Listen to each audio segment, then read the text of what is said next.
I pledge allegiance to the flag of the United States of America and to the republic for which it stands, one nation, under God, indivisible, with liberty and justice for all. Well, we're late. Welcome, everyone. We're very happy the kids are done with school, and some of the staff can take some time off, and others will do so shortly. But unfortunately, we seem to have lots of work to do, Dr. Brown, and we've been at it for a while, and we're finally to our public session, and we're going to go ahead and get started with that. And there's probably a modification to the agenda, if I'm not mistaken.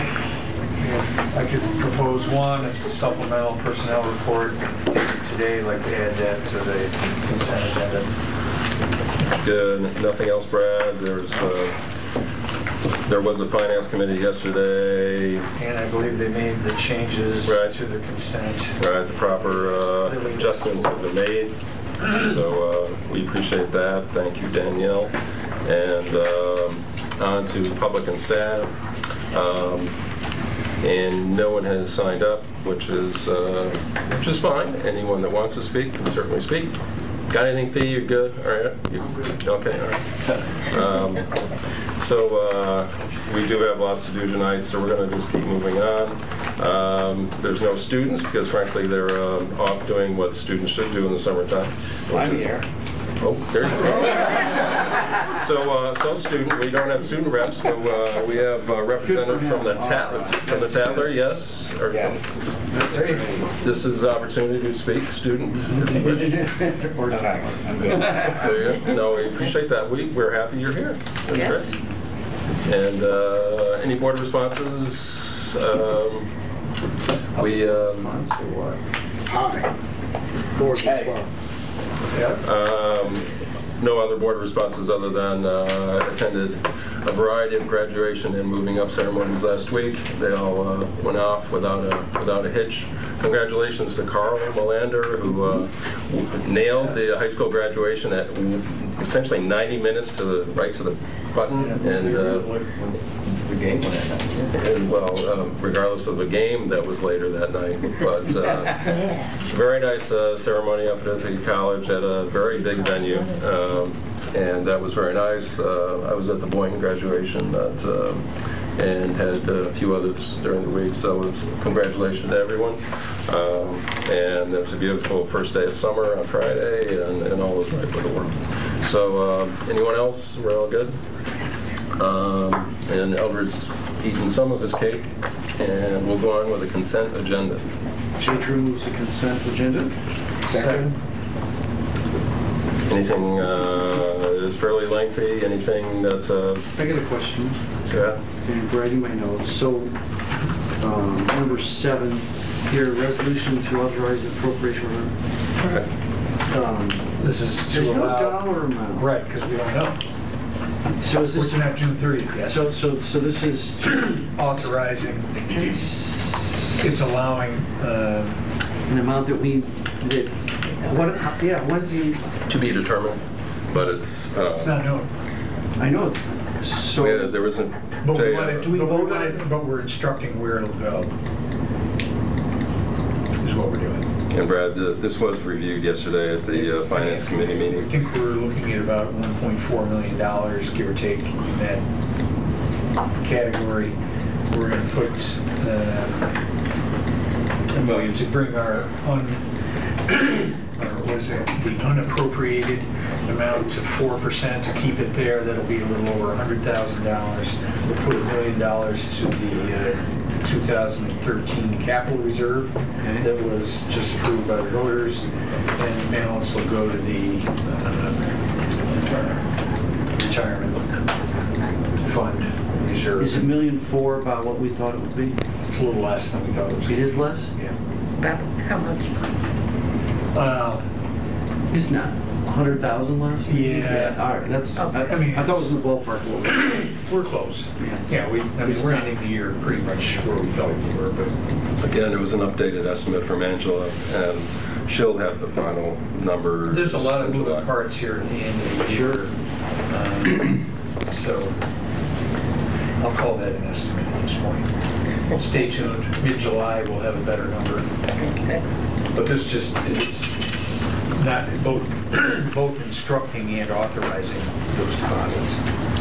I agree, I got it. And then,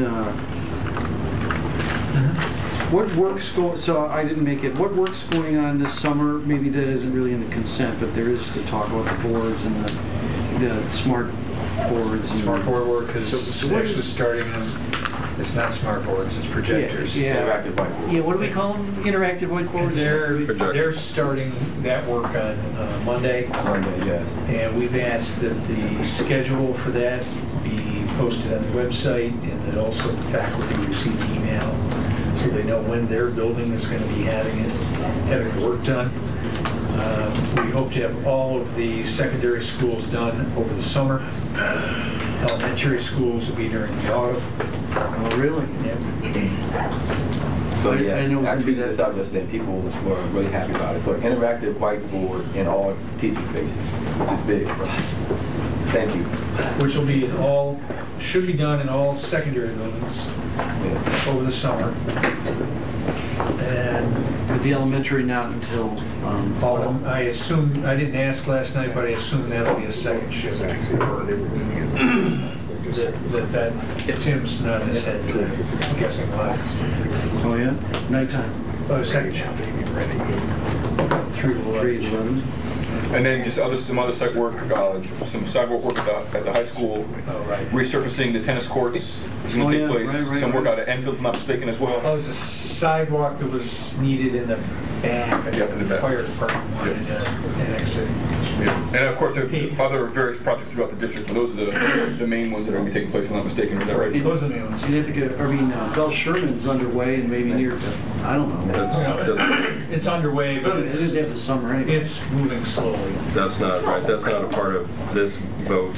At Ithaca High School, the south side entrances to Ithaca, to Ithaca High at those various buildings, G, H, and K. K. Yep. Yeah, G, H, and K. There will no longer be stairs. Those will be ramps. So that's all going to be redone. Really, some of the final steps to, the renovations at Ithaca High School. No, we did the interior ones. We did, right, we did not do last that. year. Now we're doing the ones on the Fall Creek side. It's going to be along the, if you walk down the Fall Creek walkway, Yeah, you'll the see. fire exits on that side. Right. And this is great, and this is all yesterday's meeting that I missed. But the other thing is, where are we at on the energy contract and bathrooms and the bathroom renovations in the high school? We're stalled at the moment. Is that a We had pun? questions on, Is that- no, that was not a pun, but it came out that way. Sorry. No point today. We had some questions on the agreement with the group I we've think chosen, you picked a group. but we have never signed an agreement with them, Jay. They were supposed to come back Had with they a come back with proposal. one, we had questions on it, and Dr. Brown was going to try to follow up on that. I don't know if he's got it for us. When you say phone tag today, I'll have it. Play phone tag? Yeah. So, unfortunately, it doesn't sound like that agreement is going to create any work for anything changing in the summer. Oh, we knew that. It was never going to be this summer. And so the That's long bathrooms, term. so bathrooms will not have anything done to them. Oh, no. They're getting some work done on their own. Yeah, the bathrooms were going to be part of it. Yeah. Remember, they're thinking about the water not being counted or included. Water doesn't count as an energy savings, So what is going to be done on bathrooms at the high school this summer? we didn't ask that question yesterday, so I didn't get, I know that there was planning on some painting and some other, Sprucing up lights. some other lighting and some other things. I don't know where that stands. We can get with Paul. I mean, I know that as part of the personnel report, we're hiring painters. We do that every year. I know. I mean, so there's Well, remodeling the bathrooms would require both air changers and there was fixture changes. No, exactly. I don't know what pieces are getting done, Jay, but if it's being done under energy performance, we're never going to get it. That's why I think they were looking to do some interim That's why I spruce think- up work exactly. before full-scale floor-to-ceiling renovations of any bathrooms. I have not seen any any schematics, Nothing. plans, proposals to do No. floor-to-ceiling renovations. I'm sorry, I didn't ask that question yesterday, so I don't know, Jay. Good, very good. Could I go back to the Bill Sherman? Why are they going so slowly? Because they're slow. There was a wire, well, there are Wire. multiple municipalities, entities involved, so I think there's a slowdown. Some unsuitable soil that they had to take out and There's lots do of some that. work around like that. They do have the summer. Yeah. Oh, remember this job that started a while ago. Yes, but didn't they have problems on the annex part too with the wire that belonged to Tom Warner, or they And this thought was it time did? when we were- It was time where we got around town. So it'll get done. But again, the bids for the contract for capital reserve site work is item C under bids, number Yep. And that's 12, right? Under consent agenda. Sidewalk and infield, the paving, the resurfacing of the tennis courts, the concrete work on the south side. It's not an insignificant. Parking lot, Actually, this the is- other parking lot at South Hill. It's maybe worth noting, this is the first summer that we're not doing any major rent. Are you trying to jinx us? Are you trying to? Hey, Well, it's a good thing. I We're not think it's displacing indicative of- whole buildings and telling Right. folks they can't be in Indicative of, until the condition of our August facilities 31st. that we're. Yeah. This is another phase.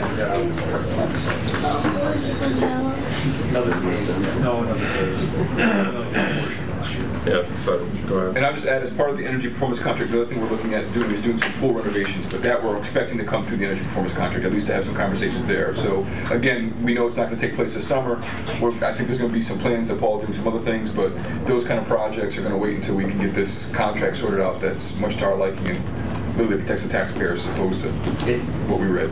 The proposal, I thought, and I think the others on the committee thought, put the taxpayers at some risk that we didn't initially believe was part of the transaction. No risk.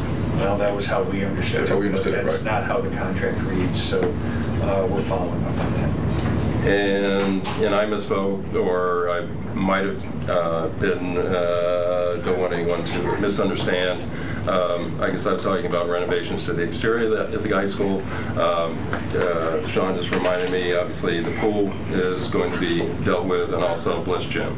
That still is, there's still issues there, and gym floor that's 50 years old is going to have to be dealt with. So, 48 years old, or what was it? 53, if I'm not mistaken. 53 years old. It's in that range. So. And you'll recall it had some water damage. Yeah. and Right, so that's right. That's still a project that's out there. So, still more work to do at the preschool, but the exterior should hopefully be done this summer. You're not saying that's planned, you're saying those are issues that need to be addressed. They're not Right. planned to be worked on. Well, process is ongoing, so it's the floor needs to be dealt with, and there's going to be a few other things. We'll see how it goes. Right.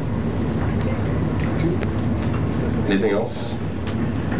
And I will mention that there was a extensive personnel report, probably approximately 14 pages long, and that is in your Dropbox as well, and it's been reviewed in HR and in other places. And when we're done here in a minute, Dr. Brown probably will speak to that personnel report.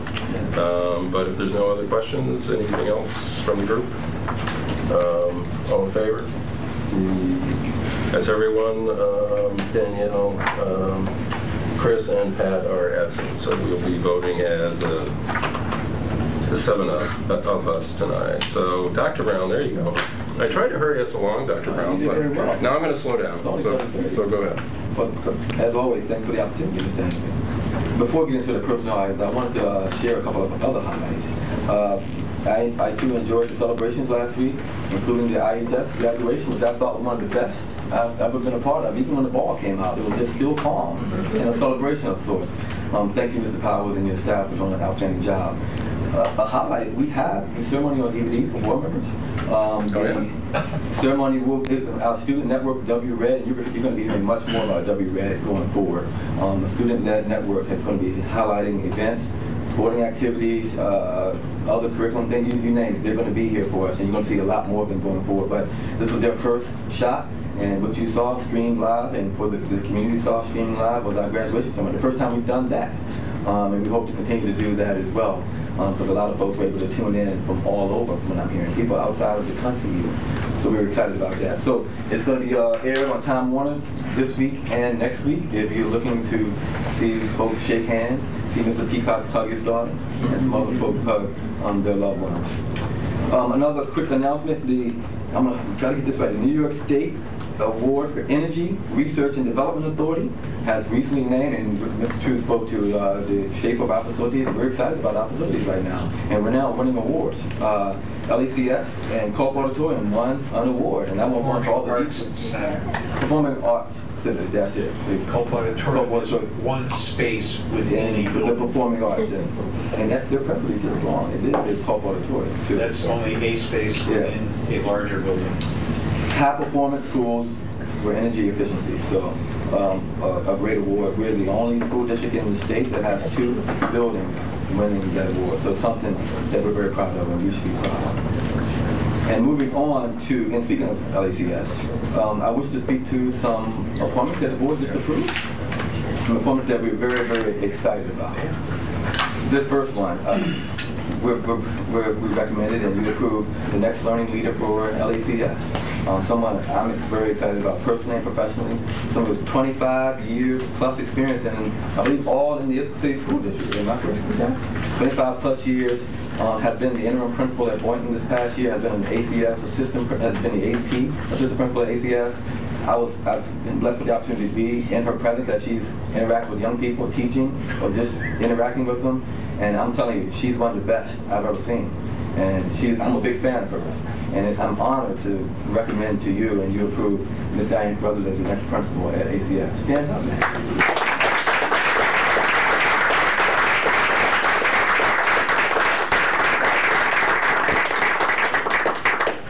Shake your hands later if you can make it through. Well, but Diane moving over to this role at ACS, which we're very excited about, that leaves an opening obviously at Boynton. And we think we found the best person to follow Jason Trumbull and his good brothers at Boynton. Mr. Joe DeHar is coming back to us. Stand up, Joe, as I talk about it.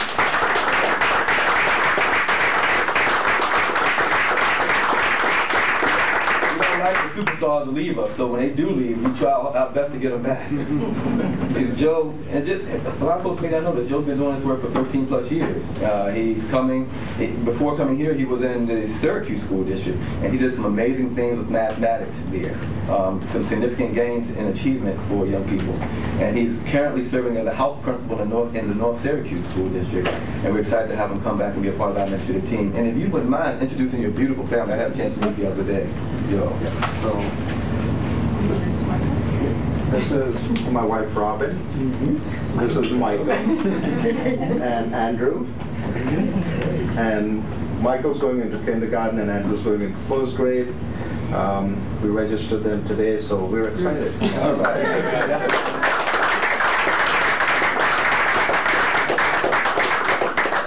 That's part about it. We're getting 2 additional superstars. Thank you. Wait, he didn't say Ithaca. He just said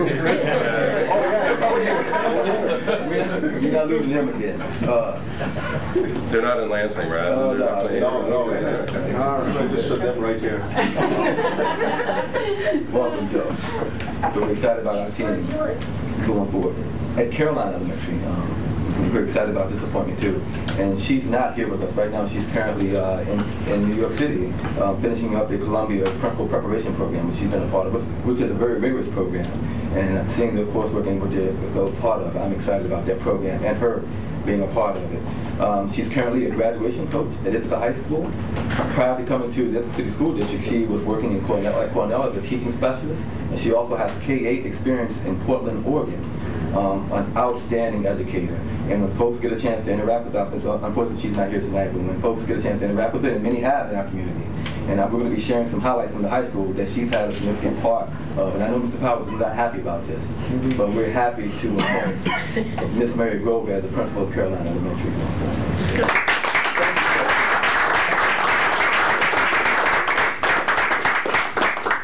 And you asked me and us to build excellence here. You didn't say make friends in our region. So as we take people like Joe and folks from other places in our region, we're not going to be apologizing for it. And this next one, as from the emails I received today and from the folks who won't speak now, I know people aren't happy about us stealing her from our BOCEs in the region. Miss Amanda Berber is going to be coming over to be our new Chief Operations Officer. And I don't, most of the folks in our district have seen and interacted with her so they can speak to her skills and her talents. And we're excited about having her on our team now and every day and being a part of this team and working with staff members and helping us put together this continuous improvement process that we formally call the budget as well. But Miss Amanda Berber,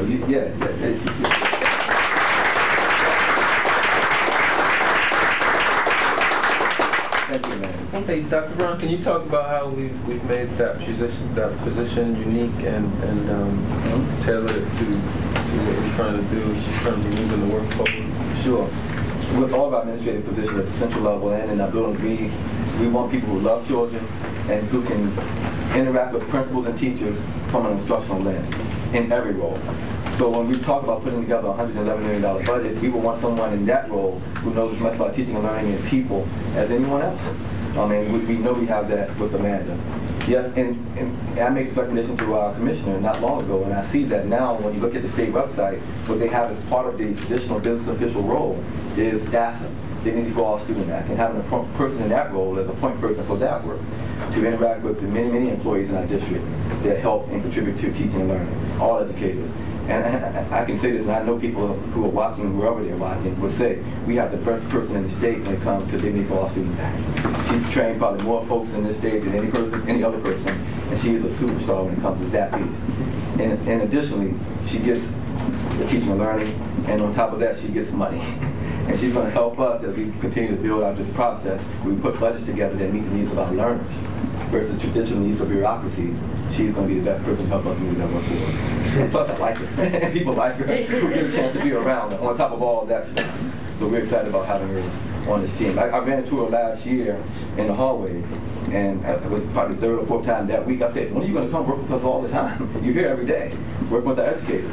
And I didn't know at the time that you would be here with us every day going forward, but I'm excited to have you. So the position's different, the role is different, and we have a person in it that's going to be different going forward. And with that, those are the administrative appointments for tonight. As you know, summer is always busy as we bring these recommendations to you to move the work forward. And we're excited about it. Okay, and that's it for me. That's Anything else, Dr. Brown? No more appointments tonight. I think that's it. And all the. Well, Dr. Brown, I guess you mentioned tonight, and I'll say it now, and we'll repeat it later. But the board does have a reorganization meeting that we're required to do really the first few days of July. That will be July 1st at 5:30. In the evening, and we'll certainly try to get our work done quickly, and so well efficiently, if not quickly.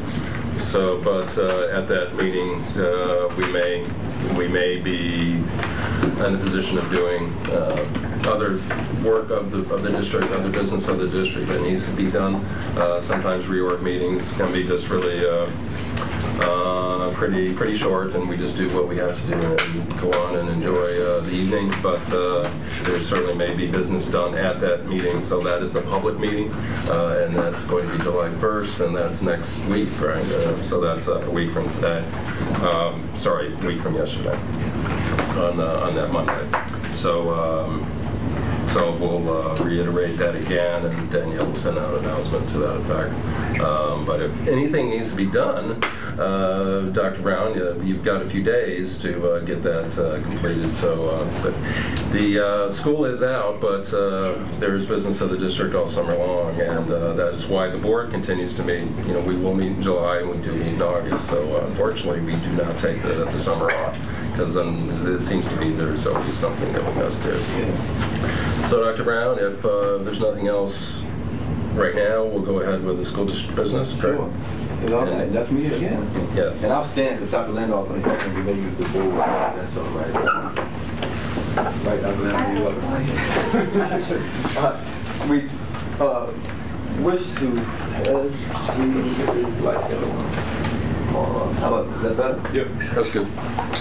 We thought tonight, as this is the last board meeting of the academic school year, we thought we would take some time to highlight some accomplishments and some things that happened and have occurred over the past year. And I will tell you, I struggled with this one. I'm struggling with this because there's been a lot, and there's so much I would want to share with you tonight. Our challenge was to put it in a format that would be presentable and that would be aligned to our thinking and our priorities. So I've done my best at it. And I'm so confident, but as you see some of the things we're going to share, some qualitative and quantitative numbers, along with some other highlights, I'm hoping you'll be very happy. And there's some folks in the room that we just need to applaud and celebrate for some of the work they've done. This is what you're going to see is what 16 and 18-hour days do from talented educators to young people. So I'll start. This was helpful for me to do because last year we completed a community conversation process to begin a strategic planning process where our community and we said we wanted to land on a vision, a common vision and mission that people could speak to and buy into and then fine-tune our Board of Education priorities. We now have that. And you know, if the Wegman test is any indication, when I walk through Wegman, people can speak to our vision now. They know 6,000 plus thinkers. We're still working on helping people understand what that truly means.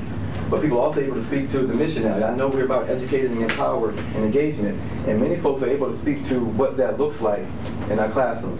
That's significant work over this past year. And really, we just rolled this out in September when the board approved the new mission and vision. And your priorities, you adjusted your priorities some.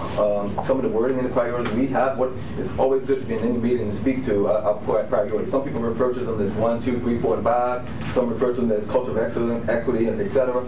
Some people can actually recite them word for word, which is saying something, that we have those priorities like that are driving our work. So I thought I would go there and speak to some structures and some highlights that are in place now that have helped us move the work along, but focus in on the Board of Education priorities. So I'll start with culture of excellence and equity. We've been saying for 2.5 years now that we have these 3 key levers that are going to help us achieve those priorities. The teaching learning framework, PLC work, and human capital.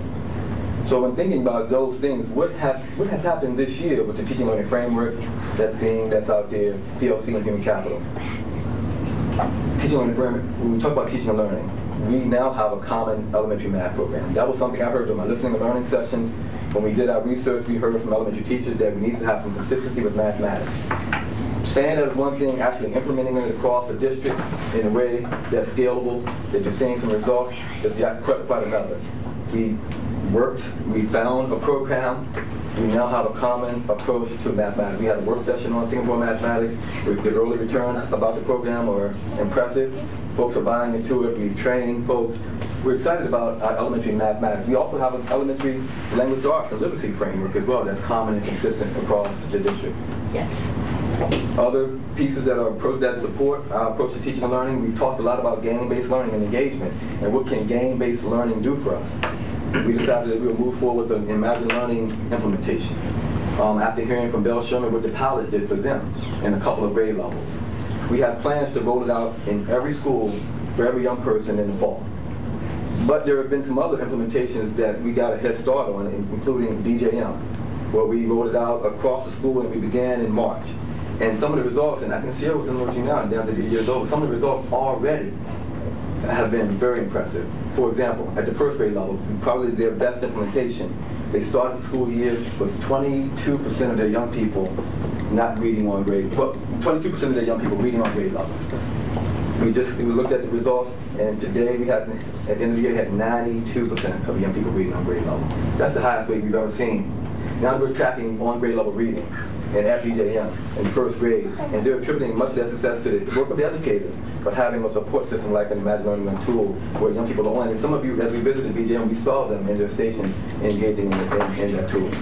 Another data point I saw today, of the young people who reached the 30 hours, that is the number of hours that they've been touted, the company touts, if you reach the 30 hours, you'll see significant growth.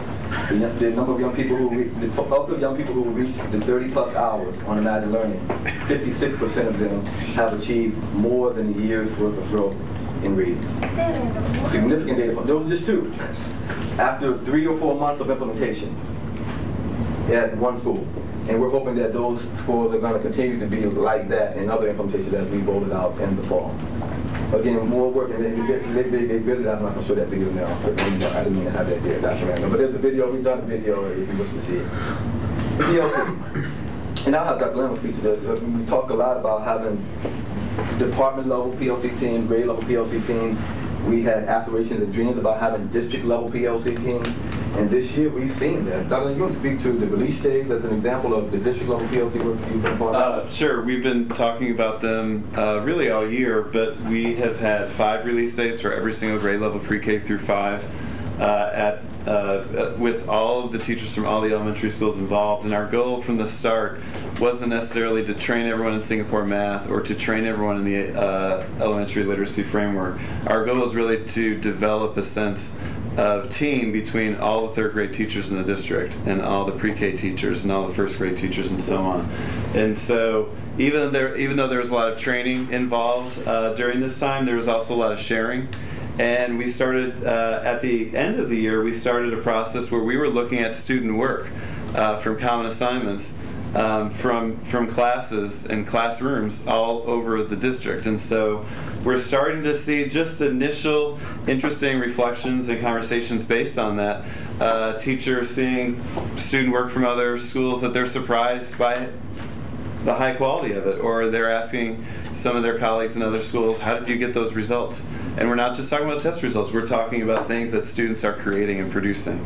And so I've mentioned before, at the end of all of these release days, every single one we do a survey where we ask for teacher input in terms of how to make them better. We always look at all of that survey data. We talk through this with a lot of people, and our goal next year is to continue this model, and again to really focus more on this looking at student work piece across every single classroom, every teacher at the elementary level.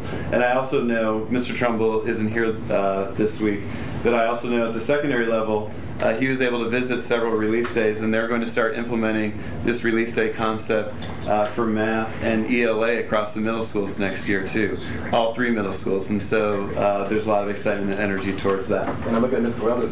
It was bi-weekly. We had our middle schools connect as part of the PLC process. So just like every other PLC day, we had middle schools talking. And I know Mr. Trumbull facilitated some math talk. It was a K-12 conversation, actually, led by our high school educators in mathematics, talked with our middle school folks for a time. So it's been K-12 to PLC work. I can say almost every one of our teachers are on a PLC team, not just at the department and grade level, but also at the district level as well. So we're excited about it. So then we're thinking about some of our staff development work, and I won't reiterate all that we talked about at the last board meeting where we talked about our staff development approach and how it's aligned to our mission and vision and what we offer. But going back to last summer, we have had the workshops, we've had conferences here that have allowed for staff development for all educators. This is last summer, which was work that was aligned to our vision and mission and in the framework. This is the ThinkWorks work, the ThinkWorks folks, as they're engaging educators on how to infuse thinking into curriculum and teaching and learning strategies. You'll see we had the PLC day back in January, I believe it was, a day that will focus on our mission of engage, empower, educating, but through a lens of cultural competency. And I must say we had some of the best keynote speakers that I've seen as a part of that session as well, including this gentleman here who's going to continue his work, along with all the other folks who've come in and helped us. We'll be continuing on. Mr. Shiraki Holly is going to come back, and he was a hit. The feedback from those days was impressive.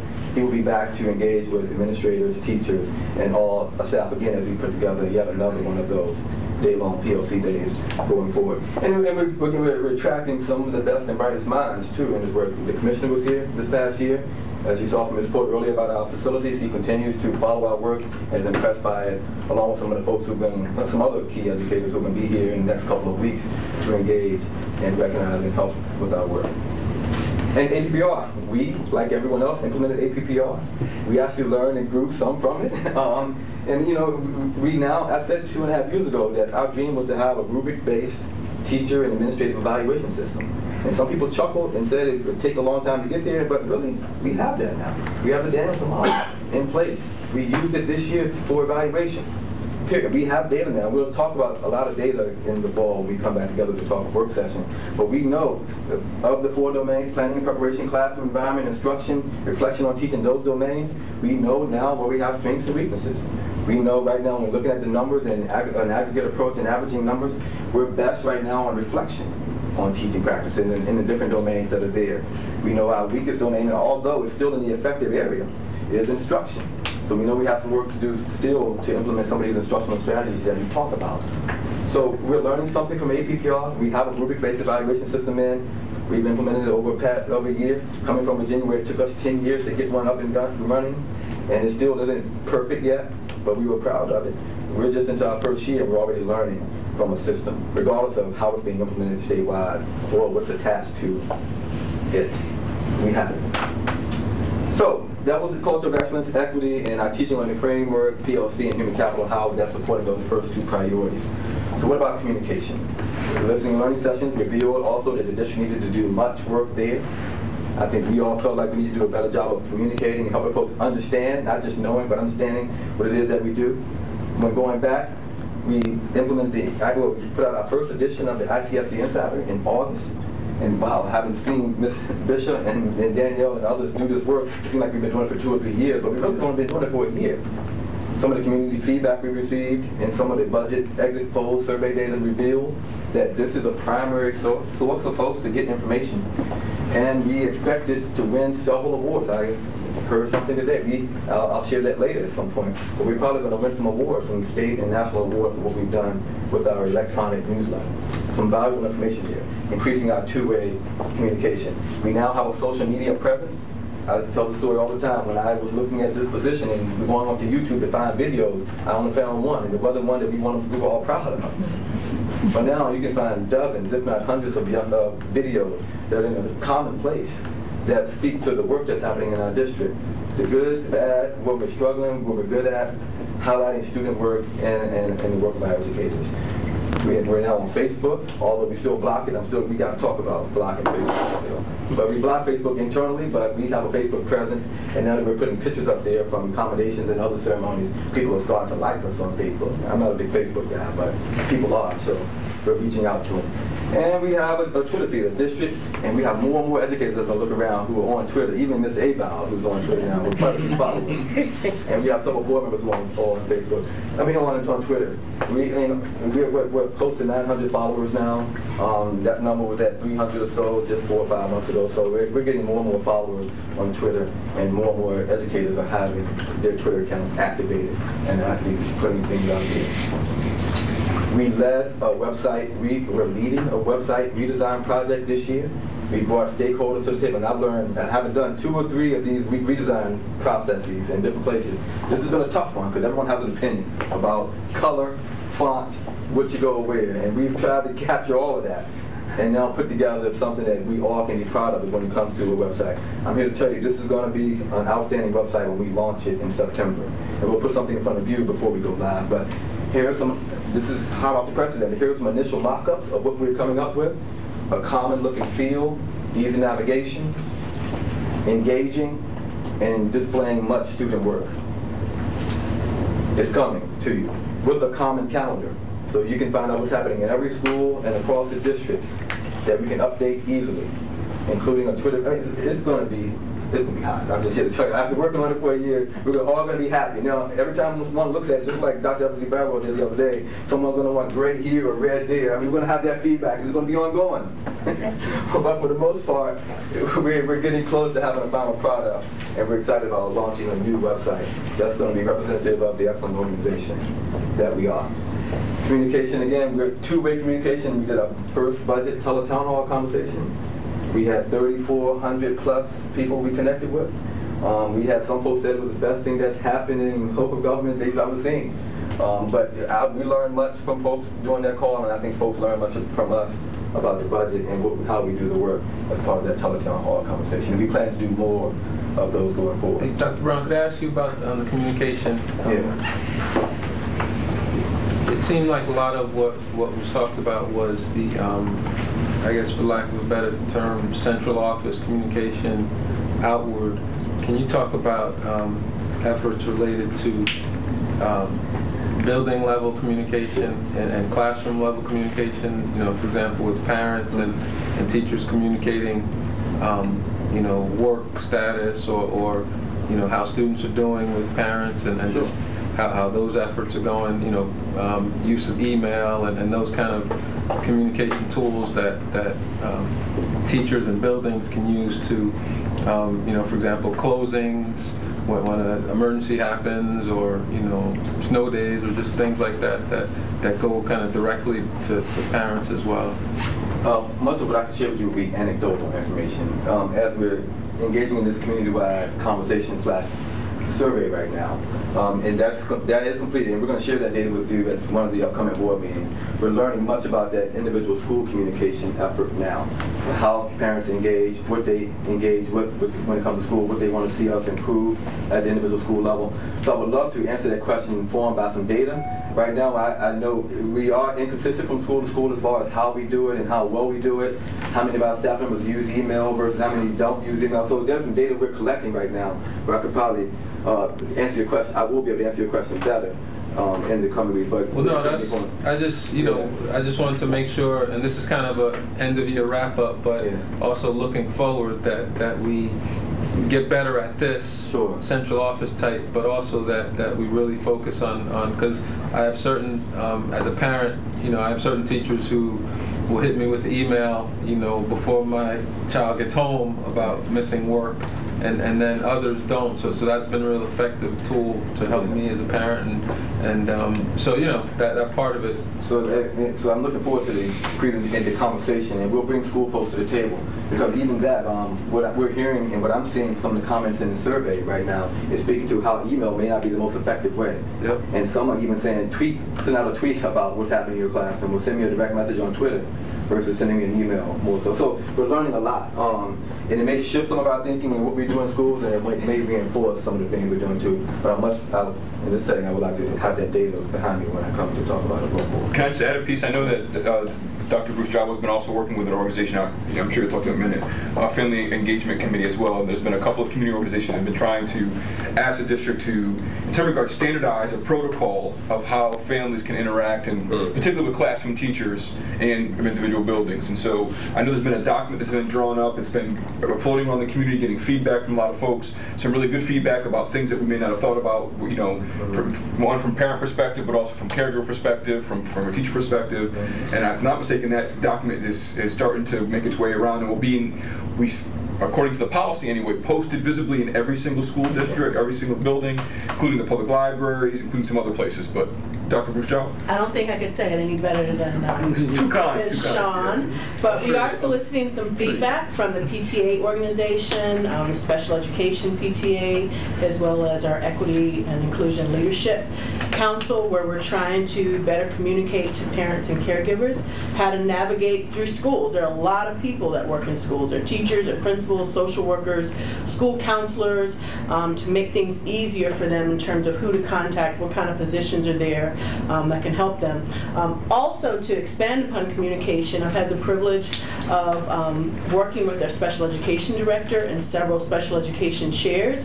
In the past several weeks, we have talked with groups of parents at Enfield, Caroline, Southside Community Center, GIAC, and we had a follow-up special education PTA meeting to our April meeting about some of the questions that they had regarding special education, and really to get that two-way communication regarding what's on their minds, some of their concerns, and to have the folks that actually work with the program help them work through problems. So that's something that we're planning on extending as the year goes on in future years, of keeping that two-way communication going, not only with central office staff, but also with staff members that work in schools.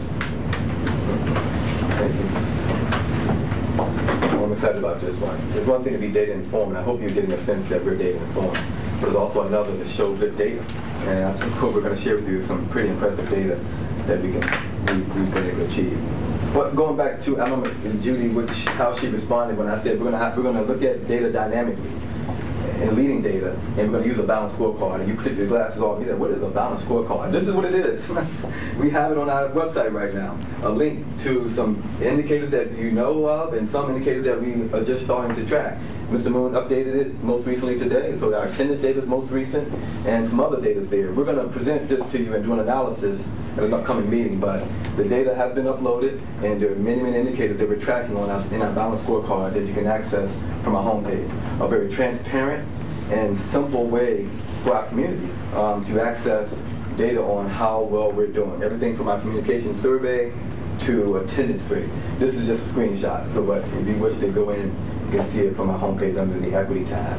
But our balanced scorecard was something we launched this year. You've heard me say often that at our high school, attendance is up, discipline is down, and scores up. That's a cool slogan, and people smile when I say it, but being able to show the numbers and feel these numbers, it has been fun for me. It's been impressive. And I look at this team, I'm just proud of them. We talk about absences, the board, through your support, and through many other supports, we've gone after attendance rates. We wanted to have young people in classes and decrease the number of unexcused absences as one indicator. And you'll see from year to year, we have a 43% reduction in unexcused absences from year to year. 33% over 2 years. Those are not just significant numbers, those are impressive gains in just a short time. And the attendance policy went into effect as of this current school year, in September, and you're seeing significant shifts in what is done for unexcused absence, which we had identified as a huge issue and barrier for achievement and all other things at our high school. We said we wanted to work on the culture, and we also wanted to work on achievement in our building. And this is an indicator of how the culture is shifting. So is this one. We talk about discipline. Hey, Dr. Brown, yeah. Let's go back and could you have Jared or someone remind us what we put in place to make those numbers move that way? Sure. So you adopted an attendance regulation, right, not a policy. And the regulation basically said if you miss 3 classes, unexcused absences, not excused, not if you have a legitimate note, not if you're sick, but if you miss 3 times unexcused, you go on an attendance contract with your graduation coach. Graduation coach and the AP get together, they meet with the teacher, they meet with you, they meet with your family, they put together an intervention kind of plan. If that doesn't work and you get to 6 unexcused absences, we give you a score of a U for that course. So we find that to be unacceptable and your grade is now a U. And then in order to remove the U and receive the grade that you would have otherwise earned in the course, you have to go and complete certain assignments, get some sort of intervention work, go and stay after school and do some tutorials and get some extracurricular supports. And that's really made a tremendous difference. That along with increasing the staffing level of the attendance office at the high school, so we can make the personal phone calls instead of the robocalls. There's now there's both the robocalls but also a live voice that goes home and says, hey, this is what is happening, where were you 5th period? And the attendance staff really gets to know the families very well. And we're starting to increase the homeschool communication piece as well. Also the parent portal went live, and we advertised that during our open house back to school night. And so parents can log in and see their students' attendance in real time, as well as their course grades. All of our teachers use the online gradebook, so parents can log in, find out how their kids are doing, find out how their attendance is, and then kind of close that communication loop. So all that kind of went into effect in September, and it's really working well. The 80,470, is that class periods or days? That's class periods. Okay. Right, so if you're on excused absence because you didn't bring the doctor's note and you have 8 classes, that's 8 of those 80,000. We have about 1.8 million scheduled classes a year. Okay. So that 80,000 number is about 4% of the total number of classes available in the school year at P school. I'm just going to let you speak to the next slide. I'm not doing this justice. Continuing along with the culture, what's happening with discipline? So part of it is kids are going to class, right? And as kids go to class, the discipline rate for kids not attending class goes down. And then once they're in class, we are putting the interventions and support and the structures in place to kind of respond when things aren't going well, so the level of frustration doesn't build. And that's actually also paying us tremendous dividends. So we have AIM teams, which are our academic intervention meeting teams, where we go and we discuss kids, we look at their program, we look at what's going on, we try to build some really targeted supports for them. It could be after school tutoring, it could be before school tutoring, it could be meeting with one of the hall assistants who have a specialty in a certain area. And we try to be proactive, right, and instead of reactive. And we're really looking at ourselves and trying to figure out what we need to do better as a building to support our students, and our students are starting to respond to that well. Whether it's David Scott or a prospective parent, when we walk the building, people speak about the culture and how it feels. And I'm hoping you get a sense of how these numbers are speaking to how that feels good. It's there. It feels good to walk to the high school now, and these numbers support that. That's culture. There's one thing we've talked about culture. What does it look like as far as the achievement data? And I remember being here, we talked about Regents assessments. That's one indicator of achievement. And I remember the board put in front of me these numbers from that first year, and we said that's good. That's a good high school, but that's not excellence. And you have a team in place, and you have the support structures in your support to achieve excellence. And you see we made some incremental improvements last year. These are numbers that, as of 24 hours ago, after doing some unofficial analysis of it, this is where it looks like we're going to be. Now, to highlight some of these areas, let's look at mathematics. This didn't happen by chance. We talk about, there's other work called detracting, but we collapsed some levels. We did some innovative things, and people gave us a chance to do some things for young people as far as placement. And what we did with classes. And many of you had questions about, we had community members who had questions about, why are you doing that? Is that going to work? Is that going to increase achievement? Is it going to be good for all children? And we're hearing from qualitative ways, and we're also seeing quantitatively that what we did in mathematics, with algebra particularly, algebra 2 and trig, those are not just significant gains, those are impressive gains in achievement. You're looking at numbers, and mind you, all I've heard since I've been in New York State is how hard the tests are now, and how significantly much more difficult they are over the last 2 years. And when you look at NISBA clips, or when I talk to my colleagues, they're all complaining about their scores at their high schools, particularly being flat or going down, and they said, well, the tests have gotten harder, so that's why. So those schools that have been claiming to be excellent, who were in this range before, are now looking like this, without putting any of my colleagues under the bus, and they're saying, well, it's because the tests are harder, we'll get back there. Well, we've gone in a different direction. Quantitative data. So, thank you for supporting us around teaching and learning initiatives and how we think about teaching and learning and level and supporting us in that way. So then, through your support, we've also done some things with science. We've added some lab experiences. We've done some things differently with AIS. We've done some things differently with counseling services to increase our science and mathematics scores. And what you're seeing in chemistry and physics, those gains happen because of the support structures we put in place, some of the regulations/policies we put in place, some of the continuous improvement processes through budget, and allowing principals to make some decisions and do things have been in place. And those are kind of Dr. Brown, could I just get Jared to, or you to just remind everyone what we did, you know, in terms of the I was going to turn it. I just want to have fun with that. This was the first time I had a chance to talk about it. You just wanted. But thank you. I have my soundbite and practice my soundbite all day. You just messed it all up. Well, Seth just walked all over it, but... So this goes back to Eldred's point he's raised a few board meetings. When are you going to give us the results of how the change in AIS is making a difference in the lives of kids? There it is. There it is, right? This is how it's working. The individual departments own the intervention process, right? They were responsible for their own kids. You had content experts working with kids in the content areas, providing them structured support on a routine and regular basis. And it's paying off. We went from a lab cycle in science that had kids meeting on days 1 and 3 to now meeting on days 1, 3, and 5. By doing that, you've increased the amount of science classes you have by about 35 classes a year. So you've added 7 weeks of instruction in science for pretty much a nominal cost, and those kids are no longer wandering the halls during that period. They're now engaged in classroom instruction, and that's paying tremendous dividends for us. In Algebra 1, we put the Regents and Honors kids together this year. First year we've done that, and it worked. It raised the level of achievement for all students in a really profound and meaningful way. We spent a lot of time looking at special ed and their performance in ELA, and we've tried to figure out, why were we SIMI back in 2009, and we haven't lost sight of that, and we continuously reflect and look at how we need to improve and how we need to get better, and we built some really meaningful interventions, and you gave us graduation coaches. And that, I can't thank you enough for those people. They are the real deal. You just took one and made them a principal. She's the real deal.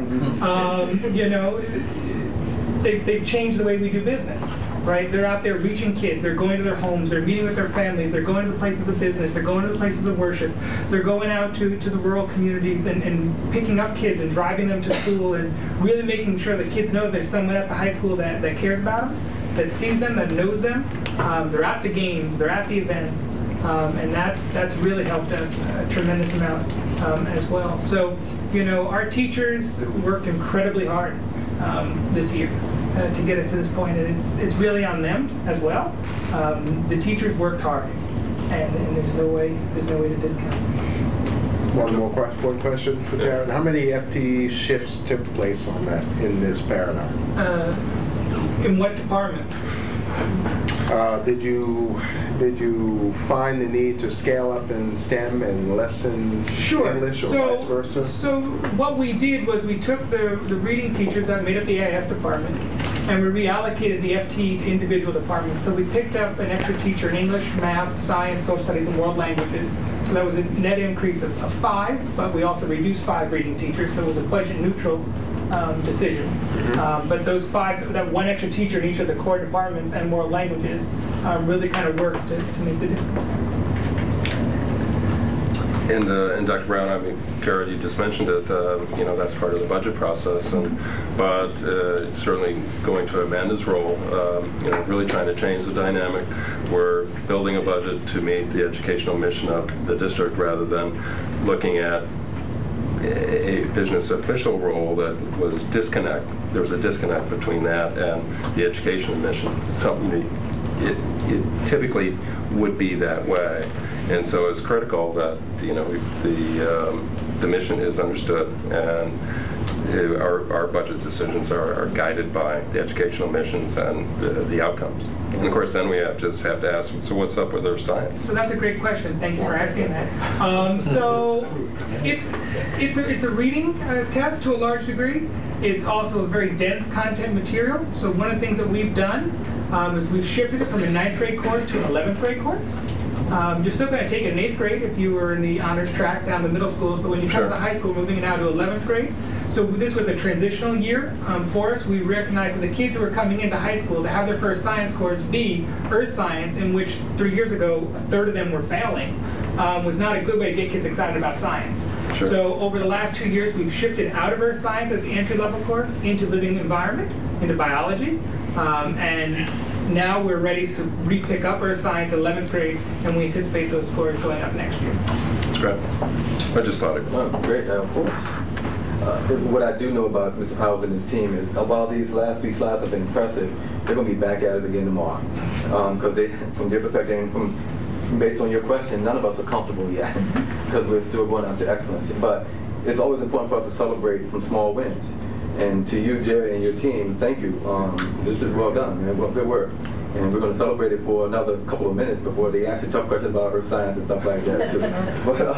But I would certainly, I would have certainly applaud the efforts of the leadership team. I will applaud not only the leadership team, but the technical staff, the educational staff. It's you know, it is an academic environment when you walk through the high school. That's, you know, certainly our experience when we're walking through.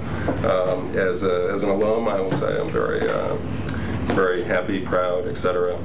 Certainly glad to keep supporting what we're trying to do at that building. Yeah, Robin, I'll offer applause for us for kind of getting out of the way and actually listening and taking some leadership from folks on the ground who came to us and said, hey, I have good ideas about this, and would you support it? And we you know, tried to do that. So it was, I mean, you know, to be quite honest, you know, Jared came to us and said, you know, we need to do something about the attendance policy in this district. And okay, what is it? And what, you know, so what do we need to do? And if that's all it takes, that's, you know, we're happy to work with leadership to come up with the best possible solutions for the kids in the community. I see it. This is an addition. This is in addition to what's already been said. We had conversations 3 years ago, big budget sessions, about whether or not we could realistically return control to buildings, right? Were building leaders ready for the control of their FTEs, for control of their budgets, for making decisions. And in hindsight, that seems to have been a wasted conversation, right? Of course they can. And so I'm glad that we're moving that way, and to the extent we can push more responsibility for numbers like that down to the people running the buildings, I hope that those kind of numbers only increase. Right? So we have confidence in our building leaders. We're hiring new sharp ones. These are the kind of results the community demands of their $110 million investment. And when leading and having the longer conversation about data, we're going to show similar gains at the middle and elementary level as well. I mean, it was good to celebrate the high school tonight, which is very important for us, but we have similar gains across the board that we're going to bring to you in the coming months too.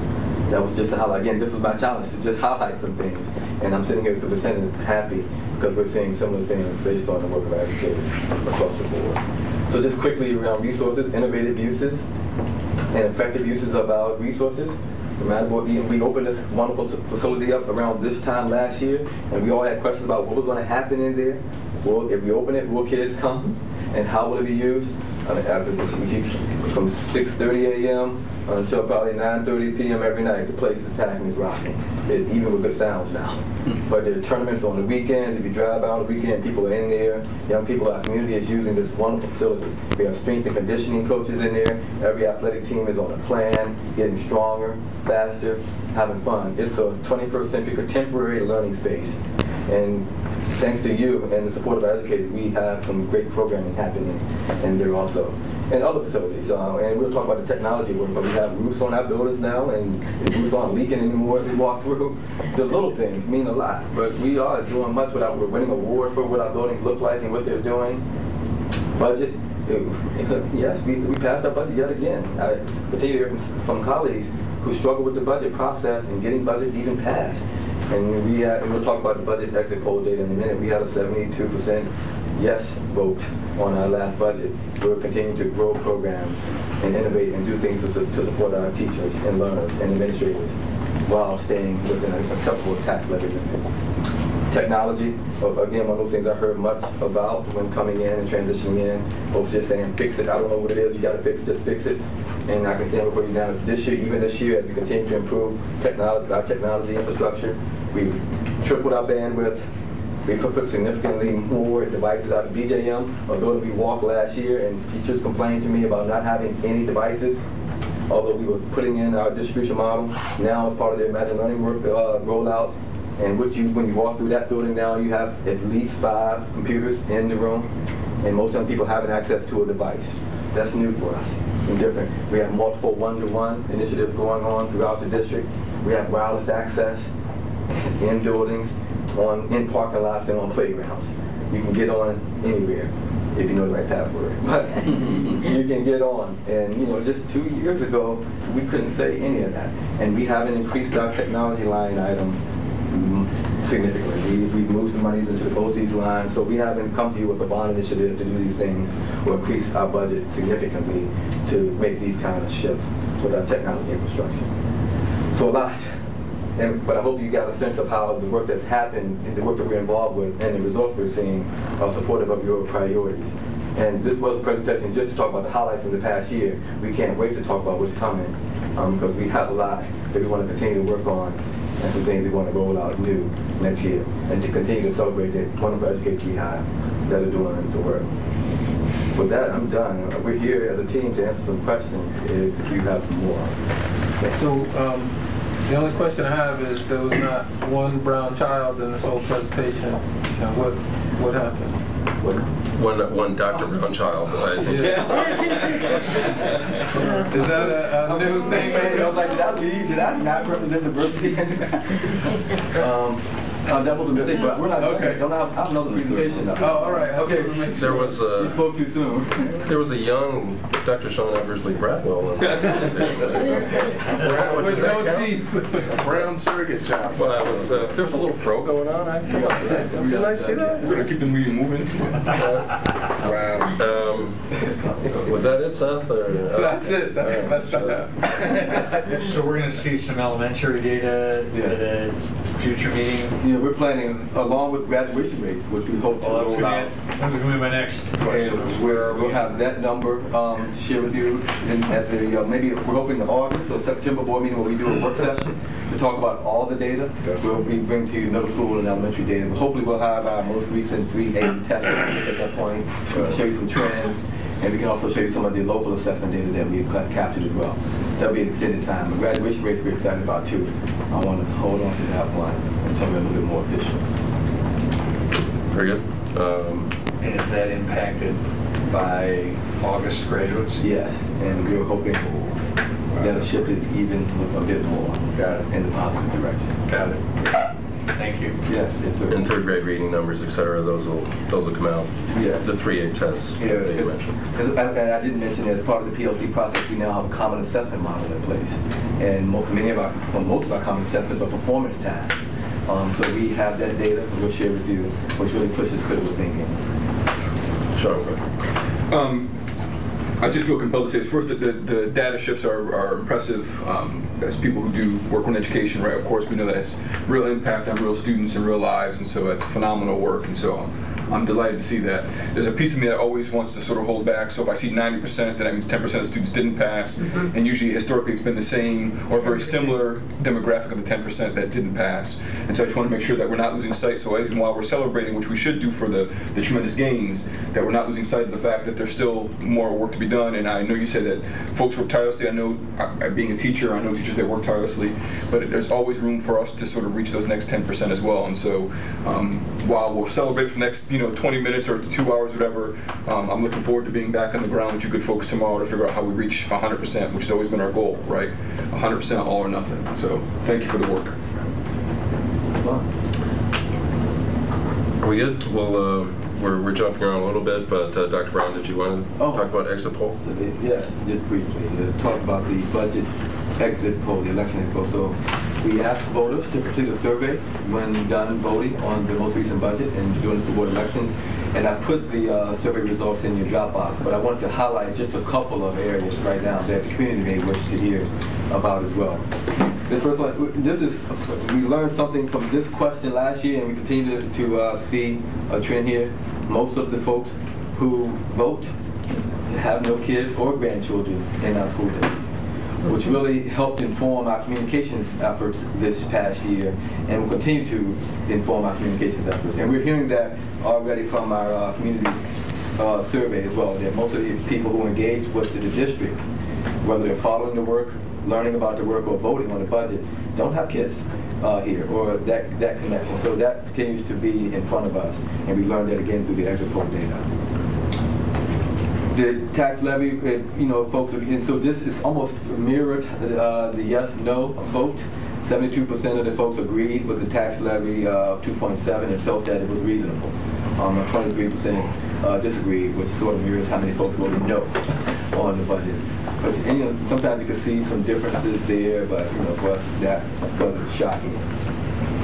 I'm pleased with the quality of education in ICSD. 71% agreed.